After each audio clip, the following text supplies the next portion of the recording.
నమస్కారం. Welcome to Enlight maths.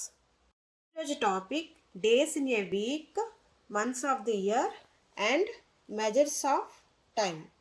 Video నేను మన ఇంట్లో అందరికీ ఉండే టేబుల్స్ బుక్ నుంచి వీడియో అయితే తీస్తున్నానండి. Days in a week: Sunday, Monday, Tuesday, Wednesday, Thursday, Friday, Saturday. Months of the year very important అండి. దీని మీద టెట్ కానీ డిఎస్సిలో కానీ బిట్స్ అయితే వస్తూ ఉంటాయి. అది ఎలా అంటే మనకి 31 డేస్ అన్నవి 7 ఉంటాయండి. 1 2 3 4 5 6 7. సో 31 డేస్ ఉన్న మంత్స్ ఎన్ని అని అడిగితే 7 ఆన్సర్ అండి. సేమ్ అదేవిధంగా 30 డేస్ ఉన్న మంత్స్ ఎన్ని అని అడిగితే 1 2 3 4 7 + 4 11. ఇంకా ఒక 1 మంత్ ఉంది కదా, అది ఫిబ్రవరికి 28 ఆ 29 డేస్ ఉంటాయి. సో అది ఎలా అంటే లీప్ ఇయర్కి ఫిబ్రవరికి 29 డేస్ ఉంటుంది. దీని మీద కూడా బిట్ రావచ్చండి, ఎందుకంటే February leap year, February has dash days అని ఇస్తారు. సో 29 అని ఆన్సర్ పెట్టాలి. Next leap year comes after every 4 years. 4 ఇయర్స్కి ఒకసారి లీప్ ఇయర్ అనేది వస్తుంది. 31 డేస్ 30 డేస్ మంత్స్ని ఈజీగా గుర్తుపెట్టుకోవడానికి ఈ విధంగా గుర్తుపెట్టుకుంటారండి. ఇక్కడ all the knuckles show months with 31 days and the dips show months with 30 days. ఇక్కడ అప్స్ అన్ని 30 డేస్, అప్ 31 డేస్ని ఇండికేట్ చేస్తుంది.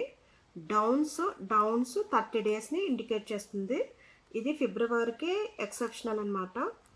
So January, February, March, April, May, June, July, August, September, October, November, December.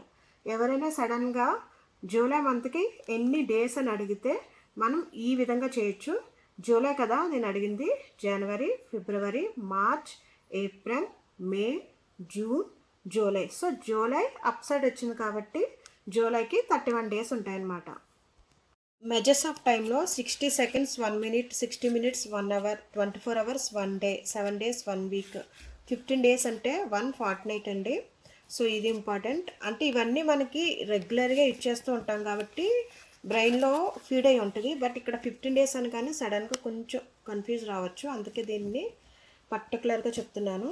Same ఇక్కడ 28, 29 ఫిబ్రవరి month, leap year అయితే 29, non leap year అయితే normal ఇయర్కి 28 days, 31 days మంత్కి, 12 months 1 year, 52 weeks 1 year, 365 days 1 year. ఇవన్నీ మనకు తెలుసు. 366 డేస్ అంటే లీప్ ఇయర్కి అండి. అలాగే 10 ఇయర్స్ అంటే 1 డెకేడ్ అని చాలామందికి గుర్తుండదు. 10 ఇయర్స్ అంటే 1 డెకేడ్.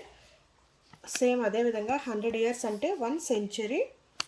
10 సెంచరీస్ అంటే 10 సెంచరీస్ అన్న 1000 ఇయర్స్ అన్న. సెంచరీ అంటే 100 కదా, 10 × 100 1000 ఇయర్స్ = 1 మిలీనియం. రిలేటెడ్ ప్రాబ్లమ్స్ కూడా నేను నెక్స్ట్ నా ఫర్దర్ వీడియోస్లో ఎక్స్ప్లెయిన్ చేస్తానండి.